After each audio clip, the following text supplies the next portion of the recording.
பொறுப்பு கவர்னர் அர்லேக்கர் பதவியேற்ற பொழுது அன்றைய முதலமைச்சர் ஸ்டாலின் அதில் கலந்து கொண்டார் ராஜ்பவன்ல. அப்ப முதல்ல வந்தே மாதரம் தான் பாடப்பட்டது, அதுக்கு பிறகுதான் தமிழ் வாழ்த்து பாடப்பட்டது. அப்பெல்லாம் பொங்கி எழுதாத கம்யூனிஸ்டுகள் இப்ப மட்டும் ஏன் பொங்கி எழுதுறாங்க? நீ அப்ப கேட்டிருக்கணும். இன்னைக்கு ஸ்டாலின் பதவி ஏற்கும்போது நடந்தது அவர்கள் அமைதியாக இருந்திருப்பார்கள். இல்ல, போன தடவை ஸ்டாலின் அவர்கள் பதவி ஏற்கும் பொழுது அப்போ அந்த உத்தரவு வந்து பிறப்பிக்கப்படலை. ஆனா அப்போது வந்து முதல்ல தமிழ்தாய் வாழ்த்து தான் பாடப்பட்டுச்சு.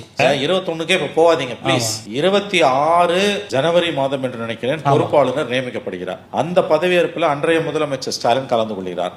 அப்போ முதல்ல தமிழ்தாய் வாழ்த்து பாடலைங்க. அப்ப முதல்ல வந்தே மாதரம் பாடல, அதன் பிறகு தேசிய கீதம் பாடப்பட்டது, அப்புறம் தான் தமிழ்தாய் வாழ்த்து பாடினாங்க. இல்ல, இவங்க கிளைம் பண்றது ஒருவேளை அந்த விஷயமா இருக்குமான்னு கேட்கிறேன். ஏன்னா 21 வந்து அப்படி நடக்கல. நீங்க உனக்கு வந்து இக்னரன்ஸ் இஸ் நாட் அன் எக்ஸ்கியூஸுங்க. ஒரு பெரிய கட்சி பதவி ஏற்று இங்கு கையெழுத்து போட்ட இங்கு கூட காயல, அதுக்குள்ள எதுக்கு பிரச்சனை பண்றாங்க? இதுதான் இவங்க லட்சணம். இவங்க ஆள விட மாட்டாங்க, நிம்மதியா ஆள விட மாட்டாங்க. மக்களை வந்து திட்டமிட்டு இந்த கூட்டணி கட்சிகள் முட்டலாக்கி கொண்டிருக்கின்றன. உடனே 1 மணி நேரத்தில் பதவியேற்பு விழா முடிஞ்சு 2 மணி நேரம் ஆகல, அதுக்குள்ள ஸ்டேட்மெண்ட் ஸ்டேட்மெண்ட் வந்து சிபிஐ இருக்கு. நாங்கள் உடனடியாக பதிலுக்கோம். ஏன் ஆளுநர் மாளிகையில் ஸ்டாலினை வச்சுக்கிட்டு முதல்ல வந்தே மாதம் தானே பண்ணாங்க, அப்படி விட வேண்டியதான் இந்த ஸ்டேட்மெண்ட். அப்போ விட வேண்டியதான் இந்த ஸ்டேட்மெண்ட்.